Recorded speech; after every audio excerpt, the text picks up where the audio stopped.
সম্মানিত মসজিদের মুসল্লিবৃন্দ, এই যে পৃথিবীতে আমরা এসেছি, পৃথিবী হচ্ছে পরীক্ষার কেন্দ্র। মনে রাখবেন, যে ইমানের দিক থেকে যত বেশি এগিয়ে তার পরীক্ষা তত বেশি হবে, আর যে ইমানের দিক থেকে যত বেশি পিছিয়ে তার পরীক্ষার পরিমাণ তত কম হবে।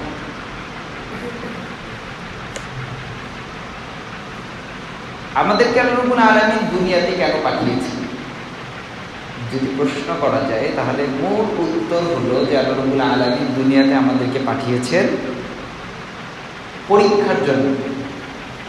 দুনিয়া হলো একটি পরীক্ষাগার, আর এই পরীক্ষাগারে আসলে মুমিন কখনো ভেঙে পড়ে না। পরীক্ষাগারে আসলে মুমিন কখনো কি করে না? ভেঙে পড়ে না। কারণ মুমিনকে আল্লাহ রাব্বুল আলামিনের কোরআন আগে থেকেই জানিয়ে দিয়েছেন, এবং কোরআনে আল্লাহ রাব্বুল আলামিন মুমিনকে আগে থেকেই জানিয়ে দিয়েছেন যে দুনিয়াতে তুমি যে আসছো এর মূল উদ্দেশ্য, মূল দিক, এর মূল বিষয় হলো তোমাকে আল্লাহ রাব্বুল আলামিন দুনিয়াতে পরীক্ষা করবেন। এবং এই পরীক্ষার প্রত্যেকটি বিষয় মুমিন সফলতা নিয়ে আসবে এমনভাবে কয়েকটা দিকের মাধ্যমে।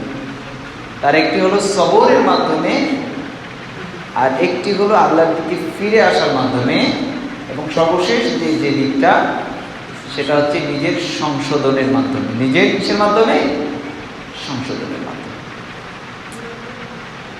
আমরা কোরআনুল কারীমে যে আয়াতগুলো তেলাওয়াত করেছি আজকে সূরা বাকারা 155 থেকে 157 নম্বর আয়াত, আল্লাহ রাব্বুল আলামিন এই আয়াতগুলোতে আমাদেরকে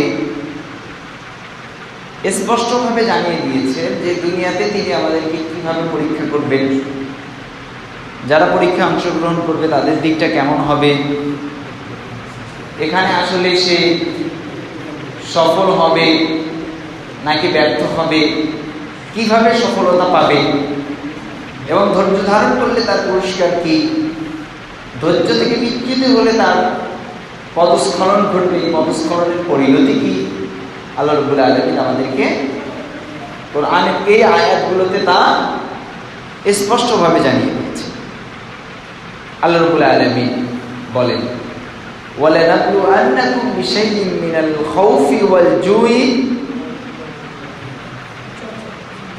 আল্লাহ তাআলা বলছেন ওয়ালানাবলুআন্নাকুম। ভাই কি সমস্যা? সমস্যাটা কি? আপনারা এতজন এভাবে কথা বলতেছেন, কিছু নিয়ে আসছেন, আপনি রেখে যান, মেসেজ কাউকে জানাই দেন, সব ইনশাআল্লাহ। এটা খুতবা চলছে, খুতবা চলছে তো উনি একটা তোবারক জাতীয় কমিশনার মারা গেছে, উনি তোবারক দিচ্ছে এখানে, উনি দেখবেন কীভাবে গ্রহণ হবে এটা সবাইকে বলতে হবে আমাদের। ওকে, কথা বুঝতে পারছেন? এখন যদি আপনারা এখানে যদি গল্প করেন, গল্প হচ্ছে না, আপনি বুঝতেছেন যে আপনি সমস্যা, আপনি তো সমস্যা এখন এটা বাইরে গিয়ে সমাধান করতে হবে, এটা উঠে গিয়ে যেতে হবে, এটা তো আলোচনার ত্রুটি হচ্ছে।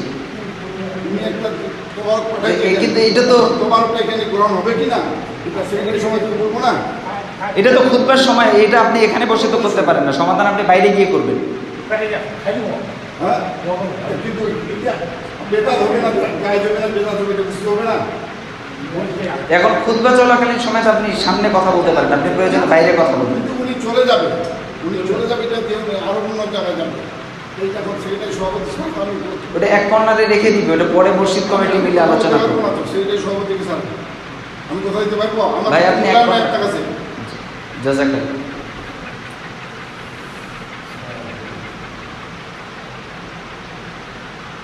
আল্লাহ রাব্বুল আলামিন কুরআনুল কারীমের সূরা বাকারার 155 নম্বর আয়াতে বলছেন, আপনি এক কর্নারে রেখে দেন ভাই।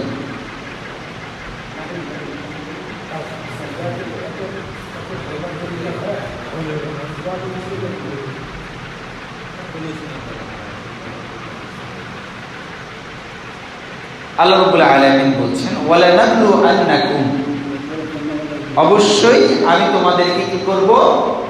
পরীক্ষা করব। আল্লাহ তাআলা এখানে অবশ্যই কথা ব্যবহার করলেন যে ওয়ালা নাবলু আন্নাকুম, অবশ্যই আমি তোমাদেরকে কি করব? পরীক্ষা করব।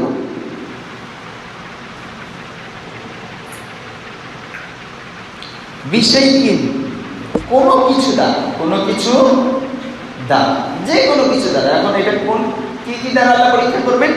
আল্লাহ তাআলা এবার জানিয়ে দিচ্ছেন, মিনাল খাউফি, সেটা ভয়ের মাধ্যমে হতে পারে, সেটা তোমার জীবনের আতঙ্কের মাধ্যমে হতে পারে। ওয়াল জুই, তোমাকে ক্ষুধা দ্বারা আমি পরীক্ষা করতে পারি। ওয়ালাকসিন মিনাল আমওয়ালি, এবং তোমার সম্পদের ঘাটতি অথবা ক্ষতি দ্বারাও আমি তোমাদেরকে পরীক্ষা করতে পারি। এরপরে আল্লাহ তাআলা বলছেন, ওয়াল আনফুসি, এবং তোমার নাফসের, তোমার জীবনেরও ক্ষতি হয়ে যেতে পারে, তোমার প্রাণেরও ক্ষতি হয়ে যেতে পারে। ওয়াস সামারাত, এবং তোমার যে ফসল রয়েছে সেই ফসলও বিনষ্ট হয়ে যেতে পারে। আল্লাহ তাআলা এরপরে বলছেন, অবশ্যই সাবিরিন, এই পরীক্ষাগুলোর মাধ্যমে আল্লাহ তাআলা দেখতে চান কে তোমাদের মধ্যে ধৈর্যশীল। এই যে আমরা প্রথম আয়াতটা বললাম, এটা হচ্ছে আয়াতের সংক্ষিপ্ত। এখন আমরা জানার চেষ্টা করবো আল্লাহ তাআলা কিভাবে মিনাল খাউফি, ভয়ের মাধ্যমে বান্দাকে কিভাবে আল্লাহ তাআলা পরীক্ষা করেন। আমরা দেখি যে যখন একটি মানুষ তার ঈমান নিয়ে চলতে চায়, তখন সমাজ থেকে তার উপর বাধা আসে কি আসে না? বাধা আসে না? সমাজ থেকে বাধা আসে, অথবা রাষ্ট্র থেকে বাধা আসে, অথবা তার কাজের জায়গা থেকে বাধা আসে, অথবা তার পরিবার থেকে বাধা আসে, অথবা সে বিভিন্নভাবে নিরাপত্তাহীনতার মধ্যে ভুগে। এইটা হচ্ছে আল্লাহ রাব্বুল আলামিন কোরআনের মধ্যে যে বলেছেন, মিনাল খাউফি, আমি তোমাদেরকে ভয়ের মাধ্যমে পরীক্ষা করব। এটা হলো তার বাস্তবিক উদাহরণ।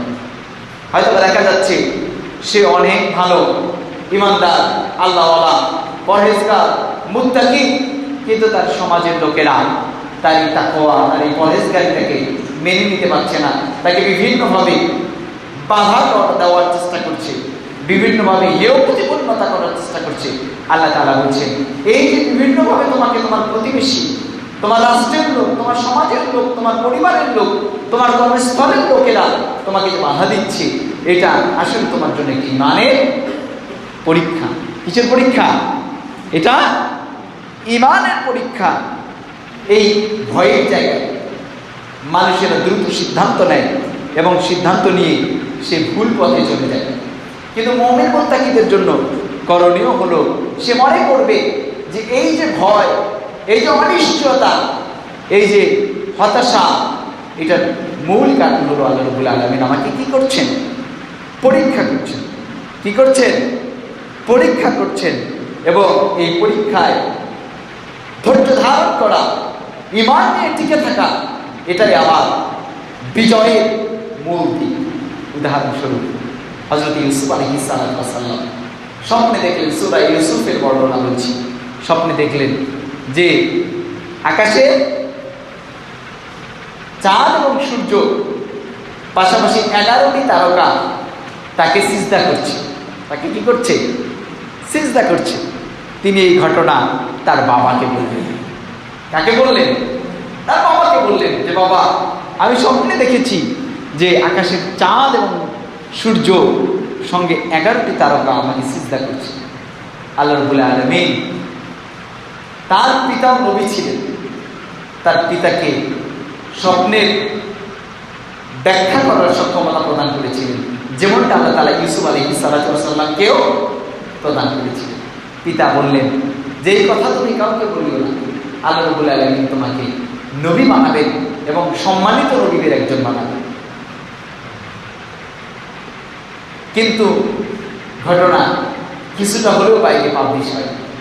কোনো কিছু যদি গোপনেও ঘটে, কিছুটা হলেও মানুষ জানে কি জানে না, তার ভাইরা জানলো যে ইউসুফ তো এমনি বাবার কাছে প্রিয়, আরো প্রিয় হতে যাচ্ছে, যে স্বপ্ন সে দেখেছে।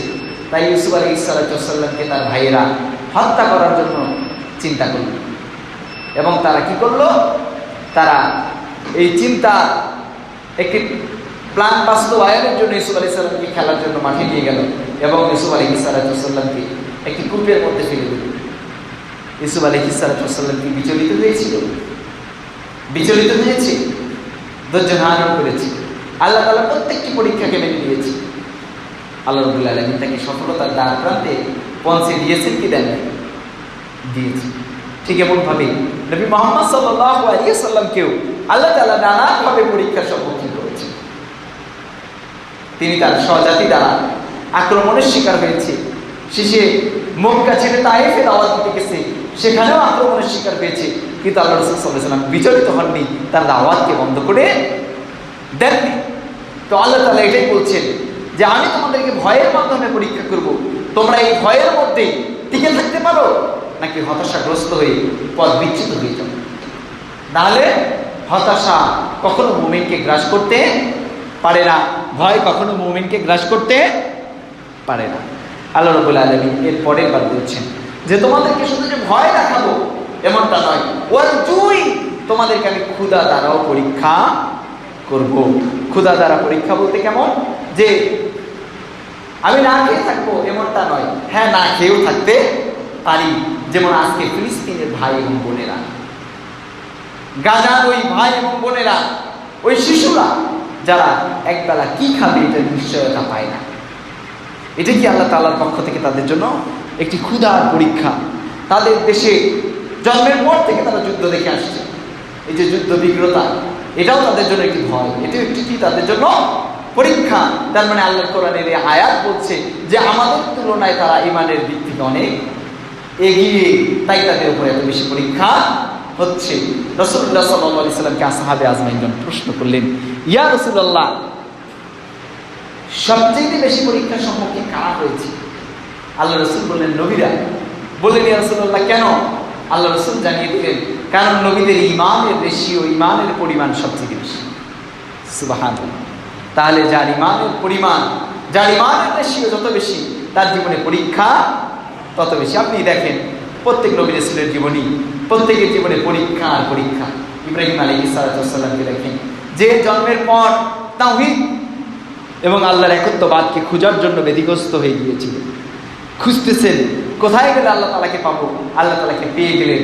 তার স্বজাতি আল্লাহ তাআলাকে পাওয়ার জন্য তার পিতা, তার রাষ্ট্রের রাষ্ট্রনায়ক সহ তার কমিউনিটি সবাই মিলে চাইল ইব্রাহিম আলাইহিস সালামকে জ্বলন্ত আগুনের মধ্যে দিয়ে পুড়ে ফেলবে, ছাই করে ফেলবে।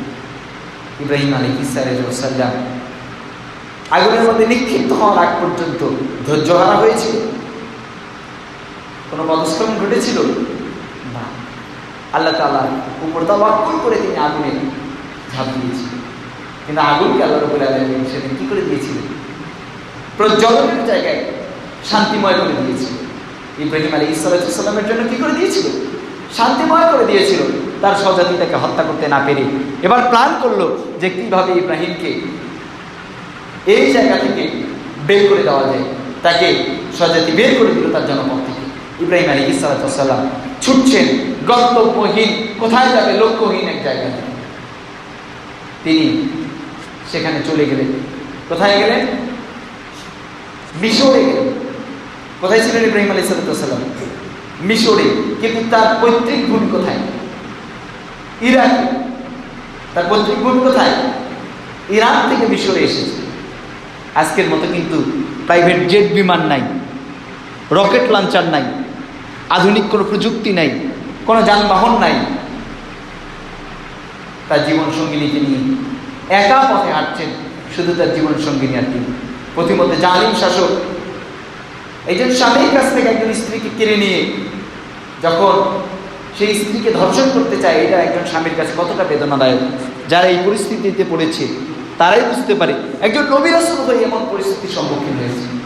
হ্যাঁ, ধর্ষিত হননি, আল্লাহ তাআলা তাকে রক্ষা করেছেন, কিন্তু পরিস্থিতিটা কতটা ভয়াবহ। একজন নবী রাসূলের ক্ষেত্রে যখন এমন পরিস্থিতি চলে আসে, বৃদ্ধ বয়সে ইব্রাহিম আলাইহিস সালাম নিঃসন্তান দম্পতি, আল্লাহ তাআলা তাকে বৃদ্ধ বয়সে সন্তান দিল, সেটাকে কুরবানি করতে বললেন। তাহলে পরীক্ষা আমাদের বেলায় হলে আমরা কি ঈমান টিকে রাখতে পারতাম?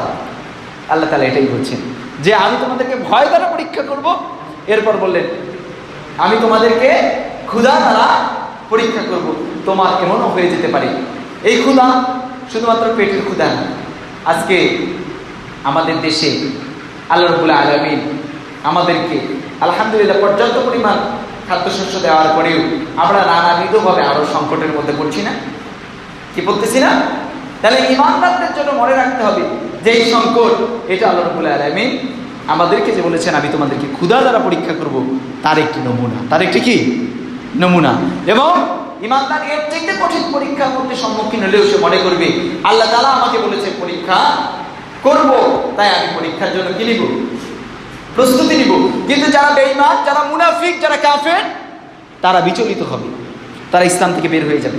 তারা আল্লাহকে অভিযোগ করবে, বলবে যে আল্লাহ তাআলা আমাকে এত কি করবে, এত কিছু দেয়। কিন্তু মুমিন মুত্তাকি কি করবে? শিক্ষা নিবে যে দুনিয়া তো ক্ষণস্থায়ী, আখিরাত কি চিরস্থায়ী। আমি দুনিয়াতে ক্ষণস্থায়ী কষ্ট করলাম, কিন্তু আখিরাত তো চিরস্থায়ী, সেখানে তো ভালো থাকবো, সেখানে তো সুখে থাকবো। এই প্রিপারেশন কে নিবে? মুমিন এবং মুত্তাকিরা নিবে। প্রিয় ভাই, আল্লাহ রাব্বুল আলামিন এরপরে বলছেন যে ওয়াল আনফুসি মিনাল আমওয়ালি, এবং আমি তোমাদেরকে তোমাদের সম্পদের ক্ষতি এবং সম্পদ কমিয়ে দিয়েও পরীক্ষা করতে পারি। সম্পদের ক্ষতি মানে কি? মনে করেন যে আপনার চাকরি একটি সম্পদ, আপনি ভালো ঈমানদার, আপনি দাঁড়িয়ে রেখেছেন, আপনার চাকরিটা চলে গেছে, আপনার চাকরিটা কি চলে গেছে, অথবা আপনি হক কথা বলেছেন, সেটা বাতিলের বিপক্ষে চলে গেছে, বাতিল আপনার উপর ষড়যন্ত্র করে আপনার চাকরি চ্যুত করেছে। অথবা আপনি আপনার এলাকায় বসত ভিটায় বসবাস করছেন, একজন জালিম আপনার জমি জবরদখল করলো, অথবা আপনার ওপর ক্ষমতা প্রয়োগ করলো, অথবা আপনার রাস্তা বন্ধ করে দিল। আছে না এমনটা? হয় কি হয় না? তো এই যে সম্পদ কমিয়ে দেওয়া, সম্পদ নষ্ট হওয়া, বা সম্পদকে বিভিন্নভাবে মানুষ গ্রাস করছে, এটা মনে রাখবেন, এটা আল্লাহ তাআলার একটা পরীক্ষা। এটা কি আল্লাহ তাআলার একটা কি পরীক্ষা? এটা আল্লাহ তাআলা পরীক্ষা করছে যে বান্দা তুমি এই ব্যাপারে কি সিদ্ধান্ত নাও। আমরা একটু আগে বললাম যে ইব্রাহিম আলাইহিস সালাম কি অপরাধ করেছিল, সেটা আল্লাহকে বিশ্বাস করেছে, কিন্তু তার জনপদের লোকেরা তাকে হত্যা করার ষড়যন্ত্র করেছে। কি করার ষড়যন্ত্র করেছে? হত্যা করার ষড়যন্ত্র করেছে। একজন নবীকে আগুনের অগ্নিকুণ্ডের মধ্যে নিক্ষেপ করেছে। এরপরে যখন হত্যা করা সম্ভব হয়নি, তখন তার জনপদের লোকেরা তাকে দেশ থেকে বের করে দিয়েছে। নবী মুহাম্মদ সাল্লাল্লাহু আলাইহি সাল্লামের ক্ষেত্রেও এটাই ঘটেছে। নবী মুহাম্মদ সাল্লাল্লাহু আলাইহি সাল্লামকে তার জনপদের লোকেরা কি করে দিয়েছে? বের করে দিয়েছে তার জনপদ থেকে। তিনি বাধ্য হয়ে হিজরত করেছে। কোথায়? মদিনায় হিজরত করেছে। তার আগে তার সাহাবীরা আরো একবার হিজরত করেছে। কোথায়? বাসরায় হিজরত করেছিলেন, আবিসিনিয়ায়। কি জানেন না এটা? এর আগেও সাহাবীরা হিজরত করেছে। সাহাবীরা কয়বার হিজরত করেছে? 2 বার হিজরত করেছে। এই যে এখনো হিজরত করতে হয় কি হয় না? এখনো হিজরত করতে হয়। কিভাবে হিজরত করতে হয়? এই যে দেখেন, পার্শ্ববর্তী দেশ মিয়ানমারের সাধারণ মানুষেরা, যাদেরকে আমরা রোহিঙ্গা বলি, সেই রোহিঙ্গারা নির্যাতন নিপীড়ন এর শিকার হয়ে বাংলাদেশে এসে বসবাস করছে, করছে না? বা পার্শ্ববর্তী আরো অন্যান্য দেশে বসবাস করছে, কি করছে না? এর কিসের দ্বারা? এর দ্বারা কি বোঝা যাচ্ছে যে আল্লাহ রাব্বুল আলামিন তাদেরকে কি করছেন? পরীক্ষা করছেন। কিন্তু যখন বেঈমানদের ক্ষেত্রে হয়, আহলে কুফফারদের ক্ষেত্রে হয়, মুনাফিকদের ক্ষেত্রে হয়, তখন তারা ঈমান হারা হয়। কিন্তু ঈমানদারদের ক্ষেত্রে কি হয়? ঈমান বরং বাড়ে। আল্লাহ রাসূল সাল্লাল্লাহু আলাইহি ওয়াসাল্লাম হিজরত করার পর তার ঈমান কমেছে নাকি বাড়ছে? কমছে নাকি বাড়ছে? বাড়ছে। তার মানে আপনার সম্পদের যদি কোনো ক্ষতি হয়, এটা।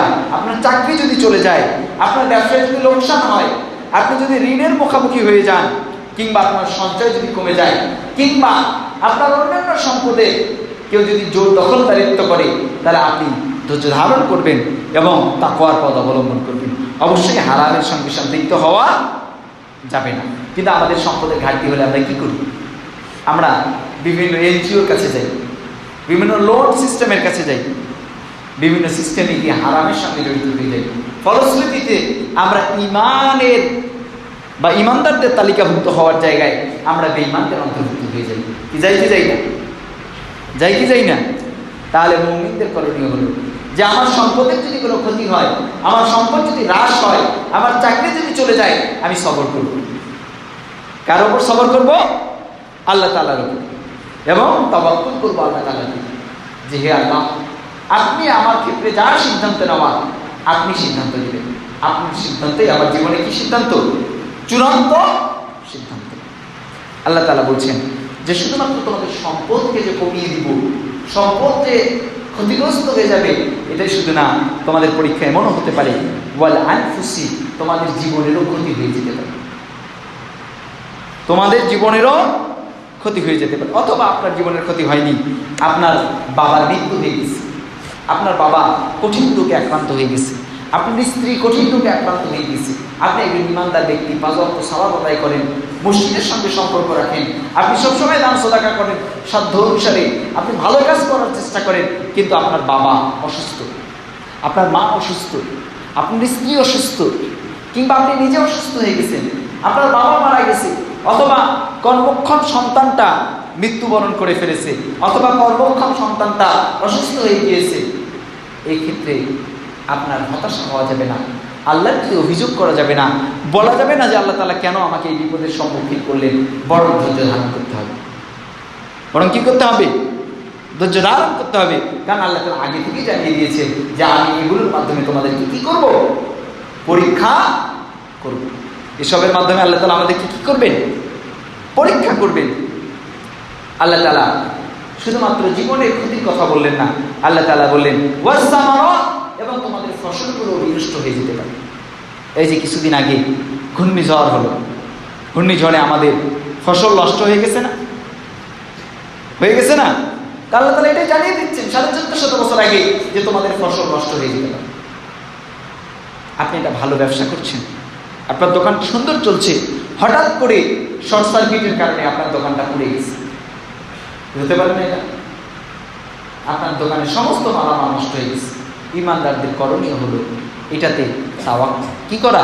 সবর করা এবং আল্লাহর প্রতি তাওয়াক্কুল করা। হয়তো আল্লাহ তাআলা দুনিয়াতে আপনাকে ক্ষতিগ্রস্ত করেছেন, কিন্তু এর মাধ্যমে আল্লাহ তাআলা দেখতে চাচ্ছেন যে আপনি কতটা সুপথে থাকতে পারেন। এটা পরীক্ষা। আপনার ইমানের রেশিও যতটা, আপনার পরীক্ষার পরিমাণ তত বেশি। প্রিয় ভাই, আল্লাহ তাআলা এরপরে বলছেন আমাদেরকে, আল্লাহ তাআলা এই পরীক্ষাগুলোর মাধ্যমে, এই যে আমাদেরকে আল্লাহ রাব্বুল আলামিন ভয় দ্বারা পরীক্ষা করলেন, ক্ষুধা দ্বারা পরীক্ষা করলেন, আমাদের সম্পদ কমিয়ে দিয়ে পরীক্ষা করলেন, আমাদের জীবন, আমাদের প্রাণের বিভিন্ন ক্ষতি দ্বারা আল্লাহ তাআলা পরীক্ষা করলেন, আমাদের ফসল নষ্ট করে দিয়ে আল্লাহ তাআলা পরীক্ষা করলেন। আল্লাহ তাআলা এর কারণ বলতেছেন, আল্লাহ তাআলা দেখতে চান অবশ্যই সাবিরিন, তোমাদের মধ্যে কে ধৈর্যশীল, তোমাদের মধ্যে কে ধৈর্যশীল। আল্লাহ তাআলা জানিয়ে দিচ্ছেন যে আমি এগুলো করার মূল কারণ হলো, বান্দা, আমি দেখতে চাই তুমি আসলে কতটা ধৈর্য ধারণ করতে পারো। এবার আল্লাহ তাআলা এটাও জানিয়ে দিচ্ছেন যে কেন এই ধৈর্য ধারণ আল্লাহ তাআলা দেখতে চান।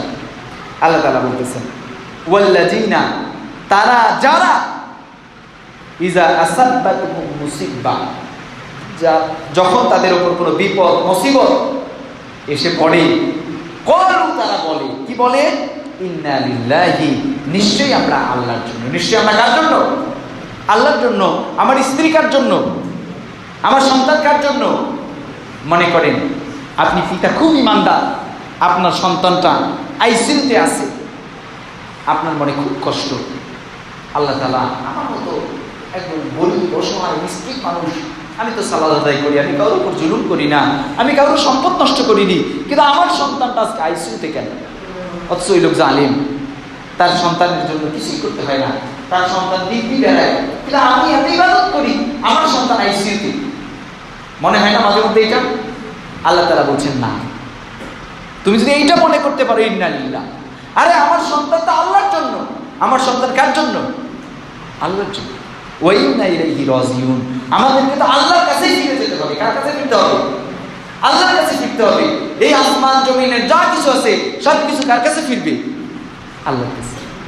ফেরাউনের মতো দাপটশালীও কার কাছে ফিরে গেছে? আল্লাহর কাছে ফিরে গেছে। আবার হযরত মূসা আলাইহিস সালাতু ওয়াস সালামের মতো শ্রেষ্ঠ পয়গম্বর কার কাছে ফিরে গেছে? আল্লাহর কাছে ফিরে গেছে। তার মানে এখানে জালিম হন আর মাজলুম হন, পথ একটাই, কার কাছে ফিরতে হবে? আল্লাহর কাছে ফিরতে হবে। আল্লাহ তাআলা এটাই জানাচ্ছে যে তারা বলে ক্বালু, তারা বলে ইন্না লিল্লাহি, আমরা আল্লাহর জন্য, ওয়া ইন্না ইলাইহি রাজিউন, আর আমাদেরকে আল্লাহর কাছে কি করতে হবে? কাম ব্যাক করতে হবে, ফিরে যেতে হবে। প্রিয় ভাইরা, তাই আমাদের যখন কেউ সম্পদ দখল করবে, যখন কেউ আমার সম্পদে জোর করে ব্যারিকেড দিল, জোর করে বাউন্ডারি দিল, জোর করে ক্ষমতা প্রয়োগ করলো, সে হয়তো দুনিয়াতে এই সম্পদ 70 বছর ভোগ করবে, কিন্তু মনে রাখবেন সে এই সম্পদের বোঝা বহন করবে আখিরাতে চিরদিন। এটার কোনো শেষ নাই, এন্ডিং নাই, এটার স্টার্টিং আছে। আখিরাতে কোনো এন্ডিং আছে? তাই জালিমের জন্য দুনিয়াতেও ভৎসনা, আখিরাতেও ভৎসনা। আখিরাতেও কি? ভৎসনা। আল্লাহ তাআলা জানিয়ে দিচ্ছেন যে তোমরা যারা ধৈর্য ধারণ করলা, তোমাদের পুরস্কার কি, তোমাদের বেনিফিট কি? এই যে ধৈর্য ধারণ করলাম, শুধু ধৈর্য ধারণ করলাম, কিছু লাভ কি? বাঙালি কিছু চায়, নগদ চায়। এই যে আজকে 1:04 বাজে, এখন মুসাল্লি আসতেছে না, এবং খুতবার লাস্ট সময় পর্যন্ত আসবে না, তো কেন এত দেরিতে আসে? কারণ এটা লাভ কি এটা মানুষ বুঝে না। যদি বলা যায় তো যে মসজিদে যে প্রথম আসবেন তারে 500 টাকা দেওয়া হবে, আর যে সবার শেষে যাবেন তারে 10 টাকা দেওয়া হবে, তারে কয় টাকা দেওয়া হবে? 10 টাকা। তো দেখবেন যে প্রথমে আসার জন্য মারামারি লাগতো। কি লাগতো? মারামারি লাগতো। এবং এটাতে সিন্ডিকেট চলতো যে আমার দলের লোক আগে ঢুকবে, আমার দলের লোক কি আগে ঢুকবে। মনে করেন যে আপনাদের মসজিদে তো সভাপতি আপাতত নাই, তাহলে মনে করেন যে সভাপতি সাহেব উনি বলতেন যে আরে আমার ছেলে পেলে, আমার স্ত্রী, আমার সন্তান এরা আগে ঢুকবে, কারণ আমি তো সভাপতি। বা মনে করেন মসজিদ কমিটির একজন সদস্য বলতেছে আরে আমারটা আগে ঢুকবে, কারণ 500 টাকা তো যে আগে ঢুকবে সে টাকা পাবে 500 টাকা। আর ধীরে ধীরে যে যত পরে কম ঢুকবে তারটা তত কি হয়ে যাবে? কমে যাবে। তো শেষের জন্য তো 10 টাকা পাবো, তো 10 টাকা আমার দরকার নেই বাবা, আমার 500 টাকাটার দরকার আছে। এমনটা হবে না? কি হবে কি হবে না? তো আল্লাহ তাআলা এরকম বেনিফিটের কথা বলতেছে যে ধৈর্য ধারণ করলা, এত কিছুর পরেও ধৈর্য ধারণ করলা, লাভ কি, বেনিফিট কি? আল্লাহ তাআলা জানিয়ে দিচ্ছেন উলাইকা, তারাই, আলাইহিম, যাদের উপর কি হয়েছে, সালাওয়াতুম মির রাব্বিহিম, এই যে যারা ধৈর্য ধারণ করলো তাদের প্রথম পুরস্কার হচ্ছে সালাওয়াতুম মির রাব্বিহিম। সালাওয়াত মানে কি? প্রশংসা, সম্মান, মর্যাদা। তাহলে আল্লাহ তাআলা যারে প্রশংসা করবে, যার মর্যাদা দিবে, যার সম্মান দিবে, এটা কি বলেন তো? আল্লাহর সম্মান কি? জান্নাত। তাহলে যারা এই ধৈর্য ধারণ করলো, ইমানের পরীক্ষাগুলোতে পাস করলো, সঠিকভাবে আল্লাহর উপর তাওয়াক্কুল করে টিকে থাকতে পারলো, হারামে নিজেকে ডুবালো না, সমাজের স্রোতে গা ভাসালো না, তাদের জন্য সালাওয়াতুম মির রাব্বিহিম, রবের সম্মান। আমরা নোবেল পুরস্কার পাই না, এখানে নোবেল পুরস্কার পাই। তো নোবেল কে দিছে? ইউরোপিয়ানরা দিছে, আমেরিকানরা দিছে। এইটা পাইলে নিজের কত বড় বাহাদুর মনে করে। ইউরোপিয়ানরা সম্মান দিছে, রাষ্ট্রপতি সম্মান পদক দিছে, রাষ্ট্রপতির কাছ থেকে পদক পাইছে, কত সম্মান বোধ মনে করে না? তা আল্লাহ তাআলা বলতেছেন বান্দা তুমি যদি এই পরীক্ষাগুলোতে পাস করতে পারো তাহলে সালাওয়াতুম মির রাব্বিহিম, তোমার রবের পক্ষ থেকে সম্মান পাবা। কি পাবা? সম্মান পাবা।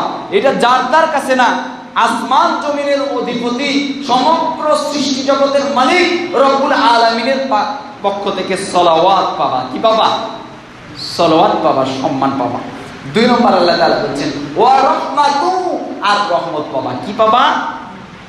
রহমত, রহমত কি বলেন তো? আল্লাহ তাআলার দয়া, অনুগ্রহ, অনুকম্পা, এটা ওই বান্দার জন্য খাস হয়ে যায়। আল্লাহ তাআলার দয়া, রহমত, এটা সারা দুনিয়াতে টিকে থাকা সম্ভব না। এটা কত বেনিফিটেড, এটা কতটা ভালো বুঝায়। একজন সাহাবী, যিনি ছিলেন গোলাম, হাবশী, কৃতদাস, দেখতে কুৎসিত, দাঁতগুলো আঁকা বাঁকা, সাইয়েদনা বেলাল রাদিয়াল্লাহু তাআলা আনহু। এই বেলালকে আল্লাহ তাআলা এমন সালাওয়াত প্রদান করেছেন, এমন রহমত প্রদান করেছেন যে বেলাল দুনিয়াতে হেঁটেছে কিন্তু আল্লাহ রাসূল পায়ের শব্দ জান্নাতে শুনেছে। কই সুবহানাল্লাহ বললাম না তো? হাঁটছে কি দিয়ে? দুনিয়াতে। হাঁটছে কিসে? দুনিয়াতে, কিন্তু পায়ের শব্দ শোনা গেছে কোথায়? জান্নাতে। আল্লাহ নবী সাল্লাল্লাহু আলাইহি ওয়াসাল্লাম জীবন্ত বেলালের পায়ের শব্দ মেরাজে গিয়ে দেখে আসছে। মেরাজে গিয়ে কি দেখে আসছে? যে বেলাল আল্লাহ রাসূলের সামনে দিয়ে খটখট করে হাঁটছে, অথচ তিনি কি ছিলেন? অনারব ছিলেন, কৃষ্ণ ছিলেন, গোলাম ছিলেন, কৃতদাস ছিলেন। বুঝেন না কথা? আপনার এলাকায় যেই লোকের টাকা নাই, সিরা জামা পরে বেড়ায়, পোশাক নাই, তার কোনো মর্যাদা আছে? তারে কৃষকও মূল্যায়ন করে না। আরে তার তো বাড়ি আছে, সে তো গোলাম না, সে তো কৃতদাস না। কৃতদাস সে তো কৃতদাস যাকে কিনে নিয়েছে বাজার থেকে, তাকে আল্লাহ তাআলা এমন সালাওয়াত প্রদান করেছে যে সে পায়ে হাঁটছে, আর এই পায়ে হাঁটার শব্দ আল্লাহ তাআলা জান্নাতে সংরক্ষণ করে রেখেছে। শব্দ দুনিয়ায় হওয়ার কথা, কিন্তু এই শব্দ আল্লাহ তাআলা আসমান ভেদ করে, 7 আসমান ভেদ করে আল্লাহ তাআলা জান্নাতে নিয়ে গিয়ে রেখে দিয়েছে। রহমা, কেমন রহমা দিছে? সাইয়েদনা বেলাল মারা যাওয়ার আগে তিনি ইয়ামানের দায়িত্বশীল গভর্নর ছিলেন। বুঝতে পারছেন? ছিল কি? দাস। আর হয়েছে কি? ইয়ামানের মুনিফ হয়ে গেছে। মুনিফ, গভর্নর বুঝেন? ইয়ামানের মুনিফ বানিয়ে দিয়েছে আল্লাহ তাআলা। আল্লাহ তাআলা এটাই বলছেন যে তুমি যদি ধৈর্য ধরো, লাভ হলো সালাওয়াতুন মির রাব্বিহিম, তোমার রবের সম্মান মর্যাদা পাবা, দুনিয়া আখিরাত উভয়ে পাবা, আর রহমাতুন, তোমার রবের রহমতও পাবা। আল্লাহ তাআলা এইটা বলে ক্ষান্ত হলে শেষ হয়ে যেত, কারণ এই পুরস্কারই তো এনাফ আমাদের জন্য। আর কিছু লাগে কি? লাগে? আল্লাহ তাআলা তারপরেও আরো একটু বাড়িয়ে বললেন, উলাইকা হুমুল মুহতাদুন, মনে রাখো এই লোকগুলো হলো হেদায়েত প্রাপ্ত। সুবহানাল্লাহ। কে গ্যারান্টি দিল? আল্লাহ তাআলা বলতেছেন এরা হলো হেদায়েত প্রাপ্ত। আরেকটা বলি, জুলাইবিব রাদিয়াল্লাহু তাআলা আনহু। জুলাইবিব এমন সাহাবী ছিলেন, একেবারে কালো, কুসরিত, দেখতে সবচেয়ে অসুন্দর ব্যক্তি। জুলাইবিব রাদিয়াল্লাহু তাআলা আনহুর গায়ে কোনো পোশাকও ছিল না, কোন রকম একটা চাদর পরে জাস্ট ফরজ সদরটাকে ঢেকে, মানে নাভি থেকে এই হাঁটুর নিচ পর্যন্ত কোন রকম একটু ঢেকে রাখতো। পায়ে কোনো জুতা ছিল না। এই মসজিদে যারা আসছেন, আপনাদের কারো জুতা নাই এমন কেউ আছেন? হ্যাঁ, জুতাও নাই। তো জুলাইবিব আল্লাহ রাসূল সাল্লাল্লাহু আলাইহি সাল্লামের সামনে দিয়ে হাঁটাহাঁটি করছে। সাহাবীদেরকে আল্লাহ রাসূল বললেন যে জুলাইবিবকে তোমরা চিনো? কাকে চিনো? জুলাইবিবকে চিনো? সাহাবীরা বলছেন, ইয়া রাসূলুল্লাহ, জুলাইবিবকে তো চিনি না। যার অর্থ নাই, যার সম্পদ নাই, যার প্রভাব নাই, যার দাপট নাই, তাকে কেউ চিনে কি? চিনে না। তো জুলাইবিবকেও সেই 1450 বছর আগে রাসূলুল্লাহর সাহাবীরাও চিনে না, সোনার মানুষ যারা, তারাও চিনে না। তা আল্লাহ নবী বললেন, জুলাইবিব আমার আর আমি জুলাইবিবের। সালাওয়াত বুঝছেন? রবের সম্মান বুঝছেন? আল্লাহ নবী কি বলছে? জুলাইবিব আমার আর আমি জুলাইবিবের। আল্লাহ নবী সাল্লাল্লাহু আলাইহি সাল্লাম এবার জুলাইবিবকে বলছে, জুলাইবিব তুমি কি বিবাহ করবে না? জুলাইবিব বলছে, ইয়া রাসূলুল্লাহ, আমাকে কে বিয়ে করবে? আল্লাহ নবী সাল্লাল্লাহু আলাইহি সাল্লাম আর কিছু বললেন না। পরের দিন আবার জুলাইবিবকে বললেন, ও জুলাইবিব তুমি বিয়ে করবা না?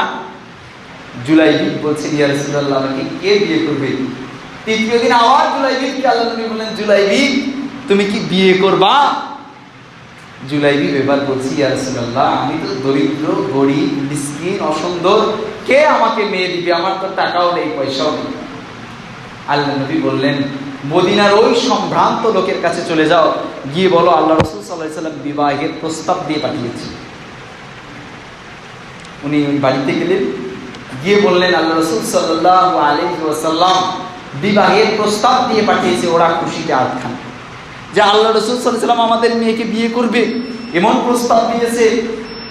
জুলাইবি বললেন, না, কথা শেষ করি। আল্লাহ নবী আমার ব্যাপারে, আপনার মেয়ের সঙ্গে বিবাহের ব্যাপারে প্রস্তাব দিয়েছে। এবার মেয়ের বাবা মা বলছে, আমাদের মেয়ে মদিনার সবচেয়ে সুন্দর সুশ্রী মেয়েদের একজন, এবং সম্পদের দিক থেকে মদিনার সামনের সারির কয়েকজনের মধ্যে আমরা একজন। আমরা তোমার মতো জুলাইবিবের কাছে মেয়ে বিয়ে দিব। আচ্ছা, যেহেতু আল্লাহ রাসূল বলেছে একটু স্ত্রীর সঙ্গে কথা বলি। স্ত্রীকে বলার পর স্ত্রীও রাজি নয়, কিন্তু ঘর থেকে যার ব্যাপারে বিবাহের প্রস্তাব আল্লাহ রাসূল সাল্লাল্লাহু আলাইহি ওয়াসাল্লাম দিয়েছেন, সে বলছে আল্লাহ রাসূল সাল্লাল্লাহু আলাইহি ওয়াসাল্লাম প্রস্তাব দিয়েছে, তোমরা এইটাতে এখনো চিন্তা ভাবনা করছো, তোমরা যে ধ্বংস হয়ে যাও নাই, এটা তোমাদের জন্য বড় আল্লাহ তাআলার অনুগ্রহ। কারণ আল্লাহ রাসূলের প্রস্তাব ডিনাই করার ক্ষমতা কারো আছে? মেয়ে বললেন, আমি রাজি। বিবাহ হয়ে গেল। রাসূলুল্লাহ সাল্লাল্লাহু আলাইহি ওয়াসাল্লাম জুলাইবিবের মর্যাদা, সালাওয়াত, রহমান কথা বলছি। রাসূলুল্লাহ সাল্লাল্লাহু আলাইহি ওয়াসাল্লামের ঘোষক বিবাহের দিন, যেদিন জুলাইবিব তার স্ত্রীর সঙ্গে বাসর করছে, সেই দিন রাসূলুল্লাহ সাল্লাল্লাহু আলাইহি ওয়াসাল্লামের ঘোষক জুলাইবিবের ঘরের পাশ দিয়ে যাওয়ার সময় ঘোষণা দিচ্ছেন যে, হে আল্লাহর দ্বীনের সৈনিকরা, আল্লাহ তাআলার দ্বীনের জন্য লড়াইয়ের আহ্বান এসেছে, আসো বের হয়ে আসি, আল্লাহর জন্য বের হয়ে আসি। ডাক কিন্তু জুলাইবিবকে দেয় নেই, মদিনার সমস্ত লোকদেরকে দিছে। জুলাইবিব যেমন তীর থেকে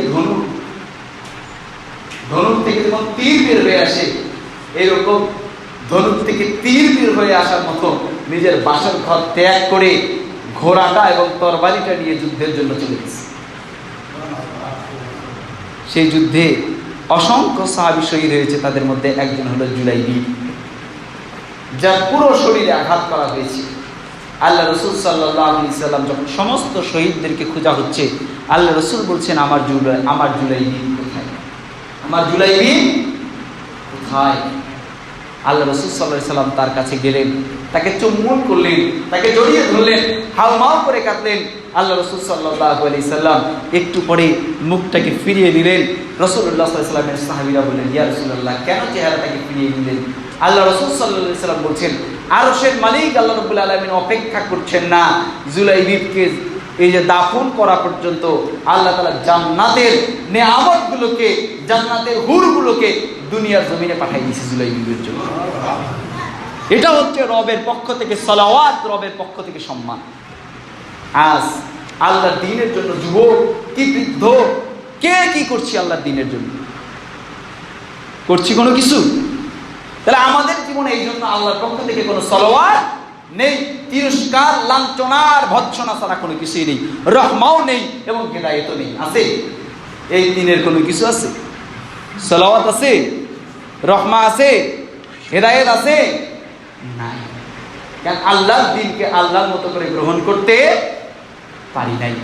প্রিয় ভাই, এজন্য ঈমান নিয়ে যদি থাকি তাহলে অবশ্যই ভয় থাকবে, জীবনে ভয় থাকবে, কিন্তু এই ভয় আমার মুখ্যম ভয় নয়, বরং আখিরাতের জাহান্নামকে ভয় করে জান্নাত অর্জনের প্রচেষ্টাই এটাই হলো মুখ্যম।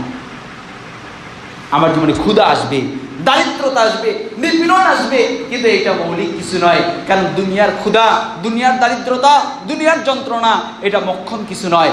আখিরাতে আমি কোন জান্নাতে থাকলাম এটাই মোক্ষম। আমার ফসল ধ্বংস হয়ে যেতে পারে, আমার জীবন বিনাশ হয়ে যেতে পারে, আমার রাষ্ট্র আমার ব্যাপারে ষড়যন্ত্র করতে পারে, আমার দেশ আমার ব্যাপারে ষড়যন্ত্র করতে পারে, আমার সমাজ আমার ব্যাপারে ষড়যন্ত্র করতে পারে, আমার পরিবার আমার ব্যাপারে ষড়যন্ত্র করতে পারে, কিন্তু সমস্ত ষড়যন্ত্রকে যিনি শেষ করতে পারে, যিনি ভ্যানিশ করতে পারেন, তিনি কে? আল্লাহ বলছেন, মাকারাল্লাহু ওয়া মাকারা, তোমরা ষড়যন্ত্র করো, আল্লাহ পরিকল্পনা করে, আল্লাহু খায়রুল মাকিরিন, আল্লাহ তাআলা সর্বোত্তম পরিকল্পনা করেন। তোমরা জুলাইবিবকে মর্যাদা দাও নাই, কিন্তু আল্লাহ তাআলা তোমাদের সামনে, ও আসহাবে মুহাম্মদ, ও মুহাম্মদ সাল্লাল্লাহু আলাইহি ওয়াসাল্লামের সাহাবীরা, আল্লাহ তাআলা তোমাদের সামনে জুলাইবিবকে শহীদ করে জুলাইবিবের কাছে আসমানের ফেরেশতা জান্নাতের হুরদেরকে পাঠিয়ে দিয়েছেন। সুবহানাল্লাহ। তোমরা বেলালকে মর্যাদা দাও নাই, বেলালকে অবমর্যাদা করেছিলে। হে আরবের আহলে কুফাররা, মুশরিকরা, হে মদিনার সাহাবীরা, হে রাসূলুল্লাহর সাহাবীরা, মনে রাখো এই বেলালকে আমি দুনিয়ার জমিনে হাঁটাইছি, কিন্তু হাঁটার শব্দ জান্নাত পর্যন্ত নিয়ে গেছি। তোমরা যে বেলালকে মূল্যায়ন করো নাই, সে বেলালকে আমি ইয়ামানের গভর্নর বানিয়ে দিয়েছি। বুঝতে পারছেন? যে আবু হুরায়রা পেটে পাথর বাঁধতো, পেটকে একেবারে মসজিদে নববীর সঙ্গে লাগিয়ে রাখতো, সে আবু হুরায়রা রাদিয়াল্লাহু তাআলা আনহুকেও আল্লাহ তাআলা ইয়ামানের আরব অংশের দায়িত্ব দিয়ে দিয়েছে। তার মানে সালাওয়াত কার পক্ষ থেকে আসে? আল্লাহর পক্ষ থেকে আসে। রহমত কার পক্ষ থেকে আসে? আল্লাহর পক্ষ থেকে আসে। হেদায়েত কার পক্ষ থেকে আসে? আল্লাহর পক্ষ থেকে আসে। প্রিয় ভাই, পরিশেষে একটি আহ্বান, আল্লাহর ঘর মসজিদ, এই মসজিদ কার ঘর? আল্লাহর ঘর। এই মসজিদকে যারা যেভাবে মূল্যায়ন করবে, আল্লাহর ঘরকে যেভাবে মূল্যায়ন করবে, তাদের অবস্থান আল্লাহ তাআলাও সেভাবে মূল্যায়ন করবে। আমাদের এই মসজিদের উপর তালাটা ভেঙে গেছে। মসজিদ কমিটির এক ভাইয়ের সঙ্গে আমার কথা হয়েছে। ওনারা বললেন যেহেতু অনেক টাকা লাগবে, খরচ ঠিক করার জন্য 10-12 হাজার টাকা খরচ হবে, আমাদের কাছে কিছু ফান্ড আছে এবং আমরা চাইলে সবাই মিলে যদি উদ্যোগ নেই, আমরা এই মসজিদের ছাদটা এবছর কমপ্লিট করতে পারি ইনশাআল্লাহ। কি পারি কি পারি না? তাহলে সবাই নিজের জায়গা থেকে আমরা এখন একটু পরিকল্পনা করি, আমরা এই কয়েক মাসের মধ্যে ছাদের কাজ শুরু করতে চাচ্ছি। আমরা আল্লাহর দ্বীনের জন্য, আল্লাহর জন্য পাশে দাঁড়াবো তো ইনশাআল্লাহ? ইনশাআল্লাহ দাঁড়াবো তো? আল্লাহ রাব্বুল আলামিন এই মসজিদের দিকে অভিমুখী হওয়ার তৌফিক দান করুন আমাদেরকে। ভাই, দুনিয়াতে যাই কিছু করেন না কেন, দুনিয়া ক্ষণস্থায়ী, দুনিয়ার কোনো কিছুই আমাদের সঙ্গে যাবে না, কিন্তু আখিরাতের জন্য যা করব এর সবটাই আমাদের সঙ্গে যাবে কি যাবে না? ইনশাআল্লাহ। আল্লাহ রাব্বুল আলামিন আমাদেরকে তার দ্বীনের জন্য আরো ভালো কাজ করার তৌফিক দান করুন। আল্লাহ নাহমাদুহু ওয়া নুসাল্লি আলা রাসূলিহিল কারীম, আম্মা বা'দ।